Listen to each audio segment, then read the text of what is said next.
Good morning from a very autumnal but quite mild Bakewell, and here I am walking Kobe by the river again. Now, I've been building up to this video all week, and you'll see why in a second. And it's interesting because I tried to film it yesterday and it wasn't quite flowing, and sometimes if the cake isn't quite risen you have to put it back in the oven. And interestingly, overnight I watched last evening Katie Hopkins and this morning Hugo Talks talking a bit about the same thing, about the increasing levels of insanity and the amount of chaos which is currently unfolding. And that's exactly what I want to speak to in this video, what it's all about metaphysically, and more importantly, the antidote to what is going on, because that is really clear to me, is that rather than feeding the beast, we really need to be focusing as much energy as possible onto the solution. A few people have commented on a couple of my previous videos which have been a little bit more esoteric and metaphysical. Who the hell do you think you are to lecture us on these things? And so I just want to say up front that even though I am probably best known for being a businesswoman and having been on Dragon's Den and all the rest of it, I've had a lifelong interest in all things esoteric, in astrology and tarot, and over the past decade in particular, I've really done a lot of training and experiential journeying into the other dimensions, and I've done a lot of plant medicine work, a lot of ayahuasca. I've been on 4 shamanic pilgrimages in Peru to work with the shamans in the Andes and in the jungle. I've been to Egypt. I've also trained in feng shui with Lillian Tu in Kuala Lumpur, and also with Richard Ashworth, who is a master in Chinese metaphysics and the I Ching. I've trained in astrology with Kai Pacha. I have done 4 years of shamanic training, and also 3 years in trauma healing training, including training with Dr. Gabor Mate. So this video is a bit of a confection, a roundup of all of those teachings applied to understanding what is unfolding at the moment on an energetic level, because when we understand it energetically, then we have the potential to change the program. And when you change things on the metaphysical level, things on the material level magically transform. Here I am standing by the Bakewell Bridge. So you will see when you watch this video, I'm going to do it on screen flow when I get back to base, because I want to illustrate with some diagrams and slides that I prepared over the past couple of days to really illustrate what I'm speaking to. Okay, so here we are back at base and I'm on screen flow. First thing, I want to give a credit once again to John Lam Lash. I've been watching his videos for some months, and then just around about the autumn equinox, his book Not in His Image landed, which is the 15th anniversary edition. I also had a Zoom session with John just to discuss what is unfolding, and it really did help me to land fully exactly what we are facing. So one of the things that John Lam Lash said to me is the key thing to understand is that what we are dealing with is non-human. This is alien, lower dimensional energy which is working through humans. And there are lots of different names for this energy. You might call it evil, you might call it satanic. Rudolf Steiner calls it Ahrimanic. David Icke refers to it as reptilian. The Gnostics refer to it as archontic. And in shamanism, it's called Wetiko. And I've talked a lot about Paul Levy's book, Dispelling Wetiko, Lifting the Curse of Evil. Every culture has an acknowledgement of a dark force. So it's very important to realize we're not just dealing with bad psychopathic human beings, we're dealing with dark forces which are non-human, they're alien, they're lower dimensional, and they are like parasites which are looking for humans that are not aware of what is going on to use as vehicles for this energy, because they have no form of their own. So they have to be like a parasite. And when you put it into this context, it does become quite scary, because we're dealing with something that is heartless and it's soulless. Now, what I'm about to share here is an illustration I created. This is not scientific, so please suspend your need to judge and to criticize what I'm about to share, because what I've tried to do is really simplify my understanding. And this is an understanding both through reading and absorbing a lot of material, and also my own personal experiences journeying with plant medicine, in particular ayahuasca. So if you imagine that the sliver of human awareness is really what is within the spectrum. This is the slice that we can see, and obviously beyond that are invisible waves. At a higher level, those are X-rays and gamma rays. And above our human dimension, in the invisible realms, beyond those waves that we can measure and we have the machinery to be able to detect, beyond that lies the higher dimensions. And those are where the celestial beings are, those are where the angels are, and that is essentially where God is. So we're talking about benevolent intergalactic beings, higher dimensional beings, spirit guides, and even our relatives who have passed over and returned to spirit. And of course, folklore and religion speaks to higher dimensional beings, angels, and spirits which are dwelling in higher realms. And so beneath that spectrum of human visibility, we then have another range of waves, and those are lower vibrational waves like radio waves, like microwaves, infrared. And beneath that we have the lower dimensions. And this is where the reptilian, archontic, evil Wetiko energy resides. So we're talking about non-local entities which are non-human, and this energy, this dark energy, is looking for cracks and rifts between the dimensions to work through. So a good analogy may be that in your house, if you don't have a good damp-proof course, then you will get rising damp. So when spiritual texts speak to sealing the door to where evil dwells, essentially they are speaking to creating a ceiling so that those lower dimensional entities do not have the ability to work through humans and to create havoc and chaos in this human realm. So it's important to realize that the cracks that these lower dimensional entities use to work through is traumatized people. Now, if you want to explore further into Gnosticism, which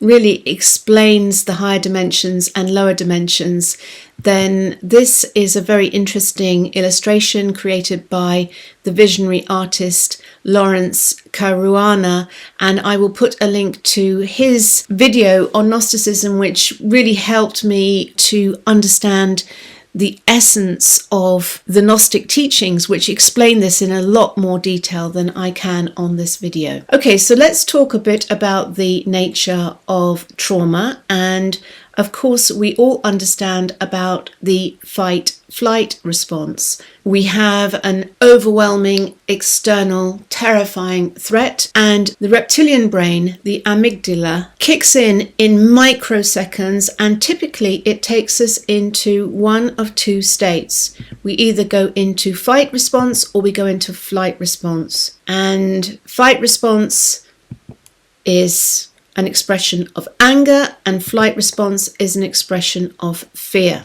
That is the fundamental fight-flight response, and it literally kicks in microseconds, and it's a very instinctive human response, and it's there to keep us safe. But of course, in this modern developed world, we're not dealing with tigers and ferocious animals. We are dealing with humans and society and all sorts of external forces, like, for example, angry fathers and critical controlling mothers, and also the school system. And if you know anything about trauma, you will know that public school education in particular is specifically set up to be highly traumatizing, because when you are young and you're faced with overwhelming external threat and you don't have the capacity to fight and you don't have the ability to flight, what happens is all of that trauma is frozen, and it's frozen into your energetic grid.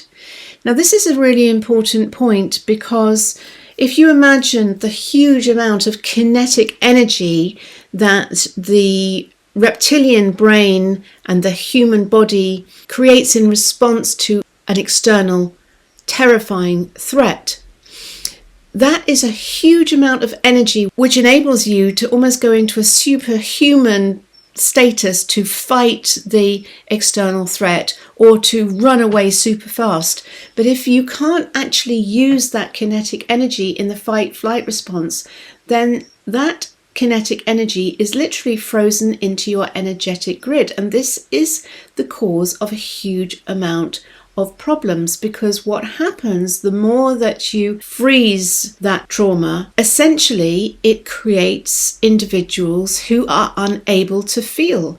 And so they simply cannot feel empathy. They cannot feel compassion. Those are the kind of highly traumatized individuals which find it very easy to get to the top in society, whether that's the top in business or the top in politics or the top in the army or the top in banking. This freeze response is very deliberately manufactured, especially by the public school system, because it's very handy to have people who are unable to feel empathy, compassion, who are closed down, whose heart is essentially frozen, who are not in that place of fully feeling, because those individuals are highly susceptible to being worked through by this lower dimensional, archontic, wetiko, evil energy. So let's look a little deeper into that kinetic energy which is frozen into the human energetic body. It's a bit like a pressure cooker, and the more unresolved internal trauma that is frozen into your grid, the easier you are to trigger. And so highly traumatized individuals tend to default to one of two different states. One is called stuck on, and people who are stuck on tend to be always busy, they can't relax, they have to win, they're quite aggressive, they can be quite bullying, and they default into a persecutor archetype, because hurt people hurt people.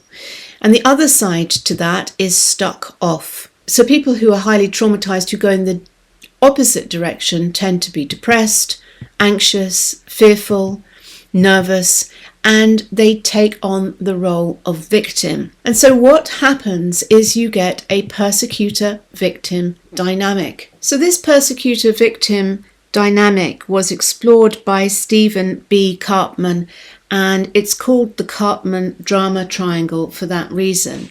And so what you have is this persecutor energy constantly finding victims, and victims constantly finding persecutors. So the key thing to understand is that this universe is geared towards our healing. So as our adult self, we can start to awaken some of the frozen trauma, and we can start to bring it back online so we can transmute it, because fully feeling is fully healing. What happens is, if you have got unresolved trauma, you will attract into your life the essence of that trauma to allow you as your adult self to replay that childhood trauma so that you can start to fully feel it, to bring it back online and to heal it and alchemize it.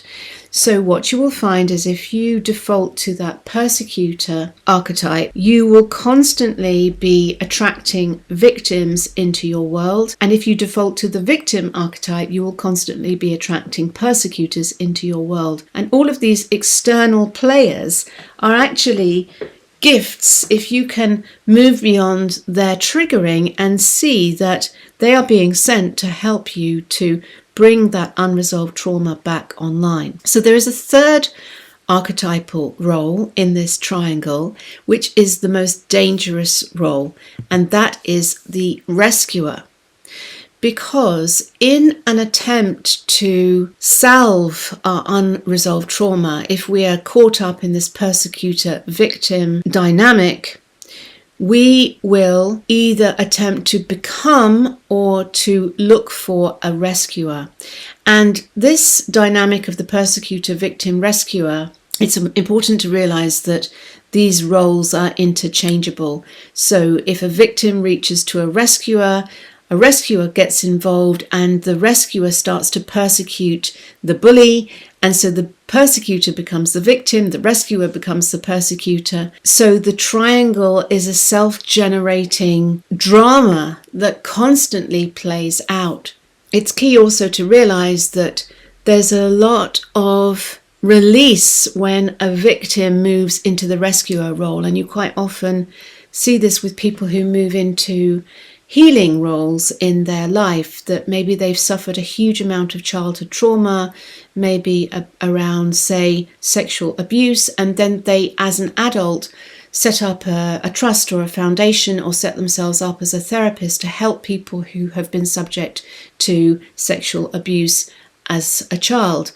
But the challenge with that rescuer role is if you set yourself up in a position in life where your life is all about helping people who've been victims of abuse, then suddenly your status in the world, your role in the world as a rescuer depends on the existence of those victims who've been subject to sexual abuse.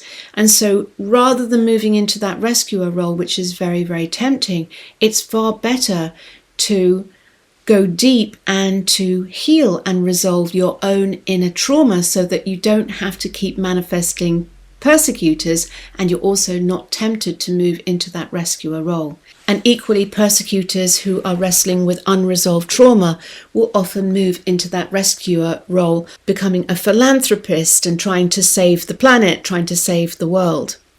So this persecutor victim rescuer drama triangle is very important to understand. It's the dynamic which perpetuates the human drama. So if we can break the drama triangle, we don't have to keep playing this out. And the way to break the drama triangle is to heal that unresolved trauma, which is the engine which is fueling this dynamic. And so let's go through some of these dynamics. An obvious one is in myth and legend, which is typically about some kind of overwhelming external threat, some kind of enemy, and the people are suffering under the threat of this enemy, and along comes the hero. It's the hero that saves the day. And so this archetype of the hero is very powerful in the human psyche. Just look at archetypes like James Bond. Everyone wants to be the hero. Everyone wants to be the person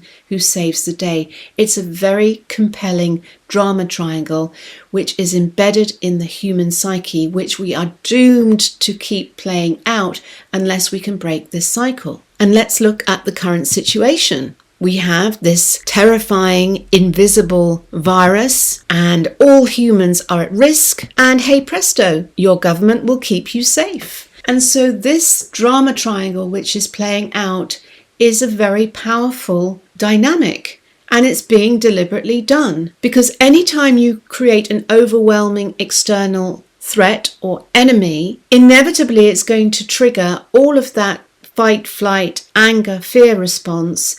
And if there are people who have got enough unresolved trauma, which is most of us, because most of us have not done this deep healing work to resolve our inner trauma, and we all have at some level trauma trapped in our energetic grid. It's very easy then for a rescuer to come along and say, I will keep you safe. Such is our desire to be rescued, to be looked after, to be kept safe, because we want to escape from this external threat. We will then trust in that hero. We will trust in that rescuer. Another example, climate change. Our planet is attempting to destroy us and the human race is at risk. But don't worry, we can be saved by the good old capitalists at the World Economic Forum who've got the solutions to climate change, and they are going to position themselves as rescuers. So you can see how compelling that drama triangle is. And the interesting thing about this is that people who are caught up in the drama triangle do not realize that Wetiko, evil, archontic energy is working through them. They truly believe that they are benevolent. They truly believe that they are acting in our best interests and they are the heroes that are going to save the world. So this is a very dangerous dynamic because it plays out over and over again in all sorts of situations in the human experience. If we can collapse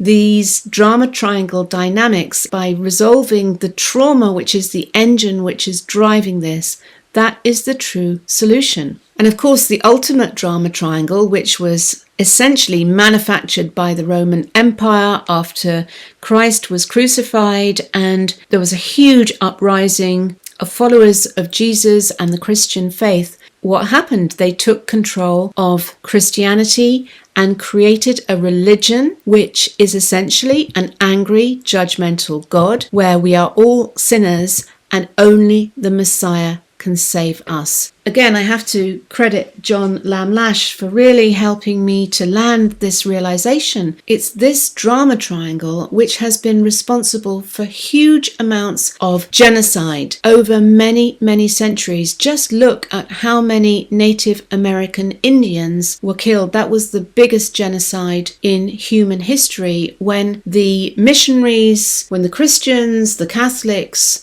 sailed across to the Americas and attempted to bulldoze through Christianity into the indigenous people and essentially annihilated millions upon millions of indigenous people and tribes as they took over those lands. So huge amounts of death and destruction and chaos have been carried out in the name of religion, which is not at all what the teachings of Jesus were about, which is about unconditional love and compassion.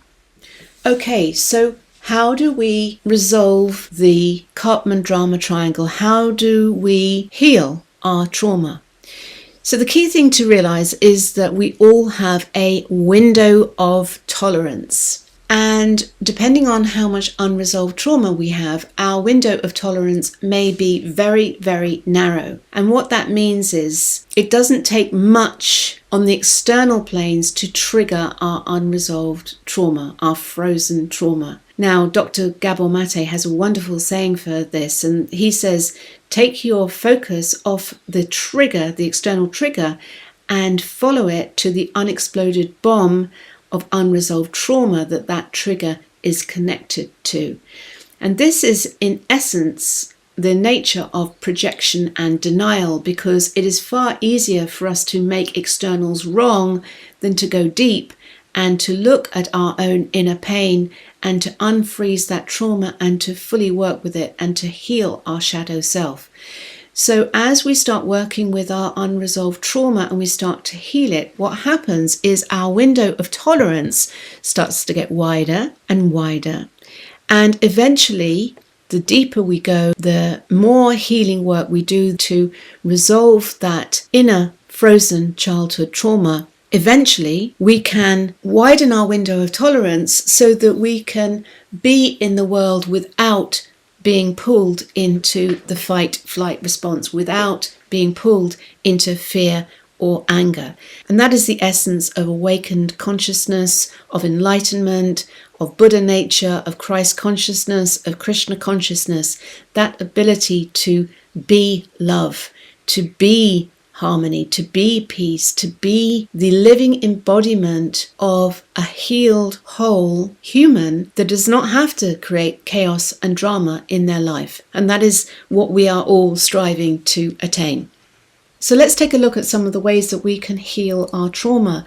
Now, before I go through this slide, I just want to mention that there is a huge allergic reaction whenever I mention any of these things, because the typical response is, how on earth are we going to get anywhere just by meditating and doing nothing? And I just want to say that this program that we have to fight is deeply embedded by the power over system, by the control system, this idea that we have to fight the world right. But going in the opposite direction really allows us to expand our window of tolerance. And if we expand our window of tolerance, we don't have to be drawn into fight, flight. And we start to create that kind of gap where we're not so easily triggered. It gives us that moment that we can pause and we can choose a response instead of reacting to life. And that is why these things are so important. So the first thing is stillness, meditation, just building that spaciousness into your life so that you can slow down, slow down. If you watch the Matrix movie, what did Neo do? He just slowed down the Matrix until the bullets literally dropped out of the air. Slowing it down, meditation, practicing spaciousness and slowing things down is really, really powerful, because it helps to create that pause so we don't have to be pulled into reaction. We're not so easily triggered. Another wonderful thing is music, harmony, singing. It's so important for us to have that resonance of sound. But what is one of the things that we were stopped from doing? Oh, you can't sing because of COVID, because of lockdown. You can't gather with other people. Singing's not allowed. Singing's not allowed in churches. These are all ways that we have been denied harmonic resonance. Equally, dancing, especially in nature, really helps us to get in touch with our bodies, to shift our frequency. And dancing helps to heal our energetic grid. Of course, nutritious, delicious food to raise our vibration, and just look at how much toxic junk food is now in our diet. Another big one is drinking pure water. I've talked a lot about investing in a water distilling machine, and it makes such a difference to drink pure water. And another thing is breathing fresh air. And breathing fresh air is much more than just about oxygen. It's about life force energy, chi, prana. And that is another reason why masks are so disastrous. The idea of masking up instead of breathing fresh air and bringing in chi into your body. This is why wearing a mask is so satanic, because it's literally cutting off our life force energy. And of course, if you can do your breathing in the forest, around lots of plants, lots of trees, you are getting even more beneficial chi and oxygen. Another big thing, smiling and laughter and humor, really important.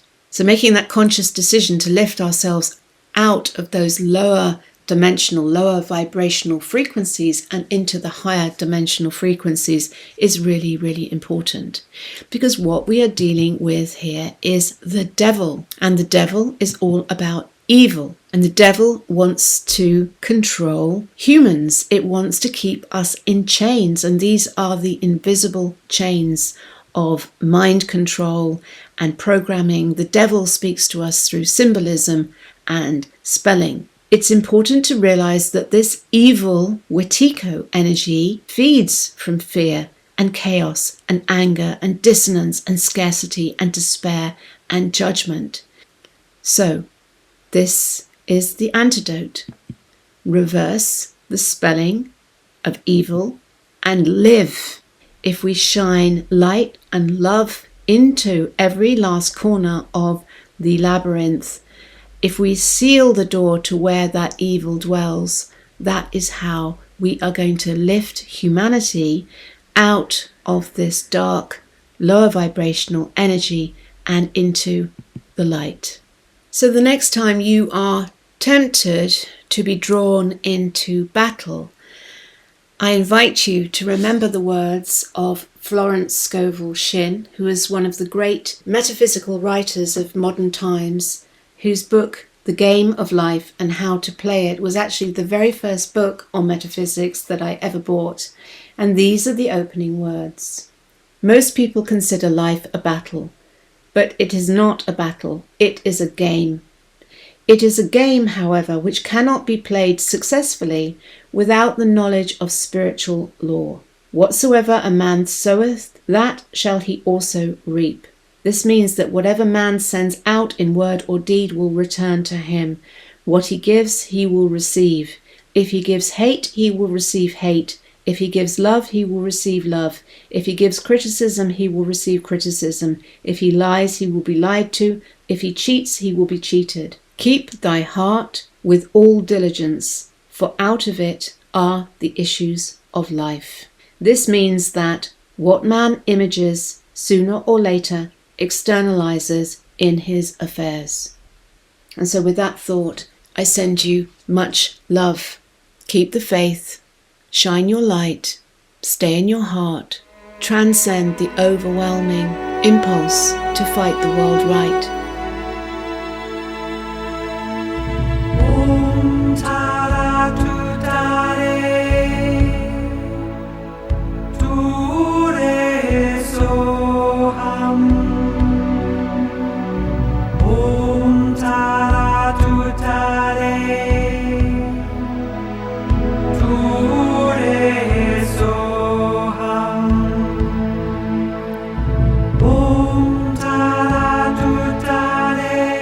Woman of the wisdom tree,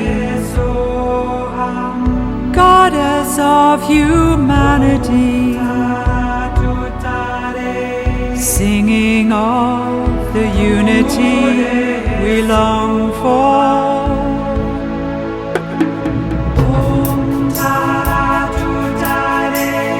Mother of eternity, naked in her mystery,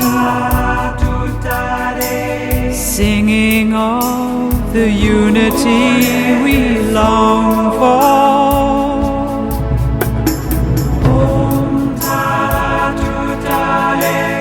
Fierce and gentle, wild and free, simple in her majesty, dancing in the unity we long for. Om Tara Tutare, Ture Soham. Om Tara Tutare.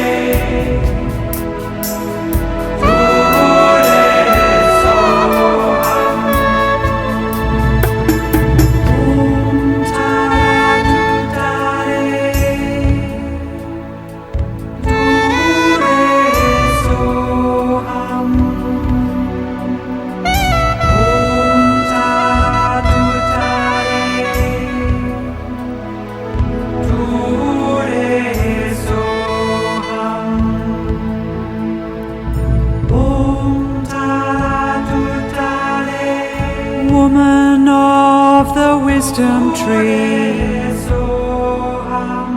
goddess of humanity, singing of the unity we long for.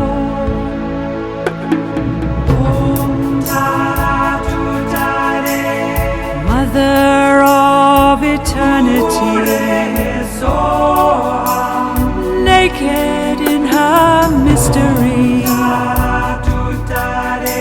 singing of the unity we long for.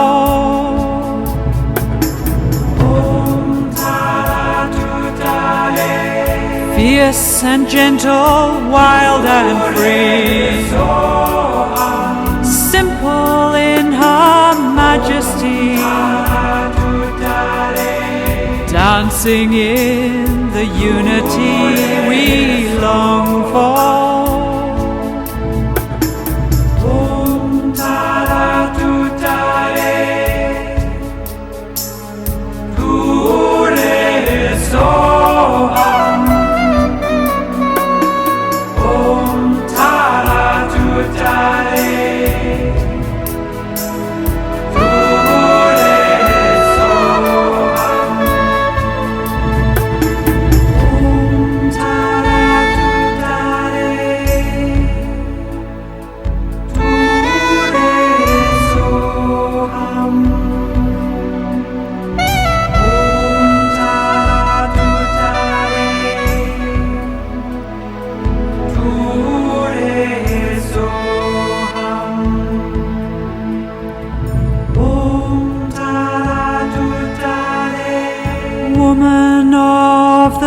wisdom tree,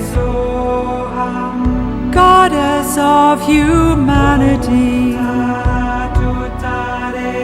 singing of the unity we long for.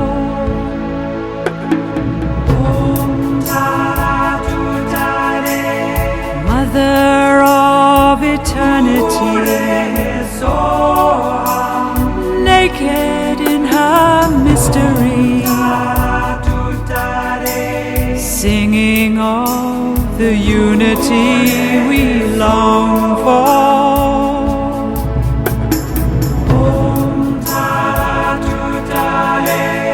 Fierce and gentle, wild and free, simple in her majesty,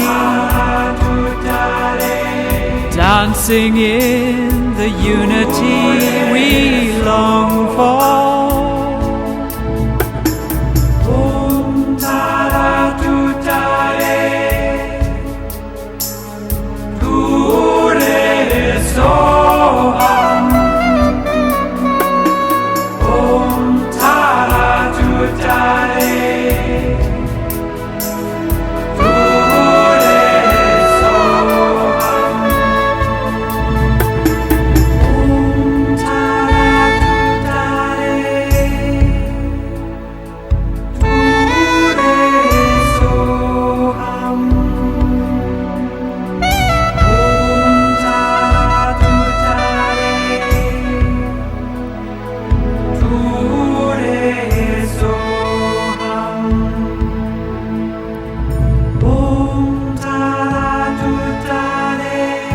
Woman of the wisdom tree, goddess of humanity, singing of the unity we long for.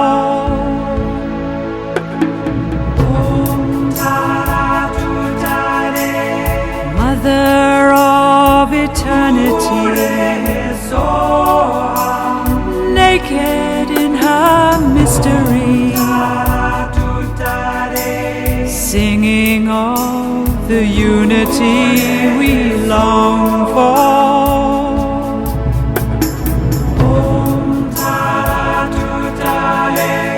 Fierce and gentle, wild and free, simple in her majesty, dancing in the unity we long for.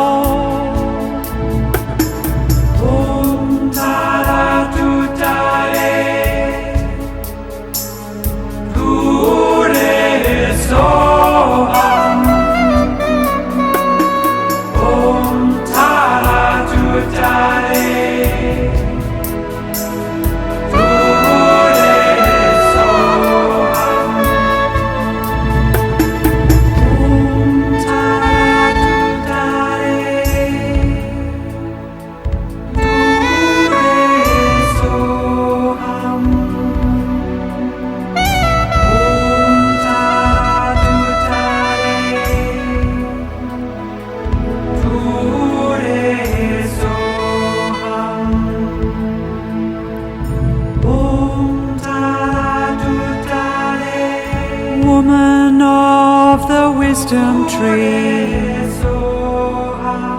goddess of humanity, singing of the unity we long for.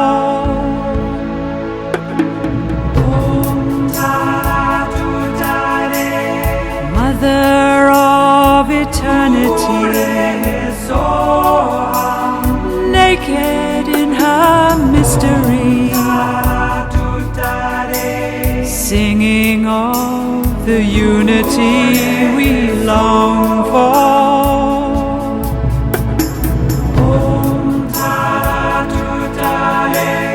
Fierce and gentle, wild and free, simple in her majesty, dancing dancing in the unity we long for. Om Tara Tutare, Ture Soham. Om Tara Tutare,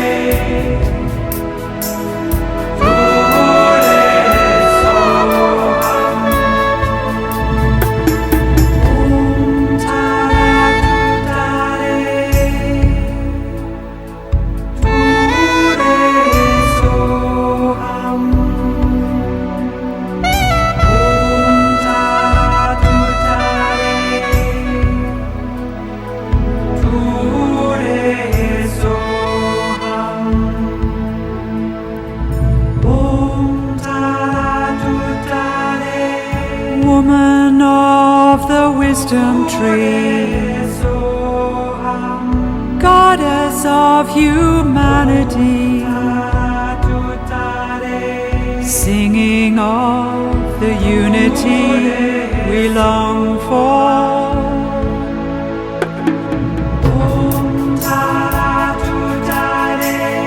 Mother of eternity, naked in her mystery, singing of the unity we long for.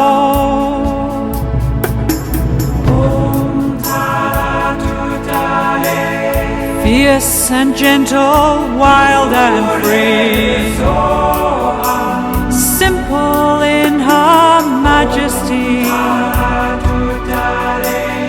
dancing in the unity we long for. Om Tara Tutare, Ture Soham. Om Tara Tutare,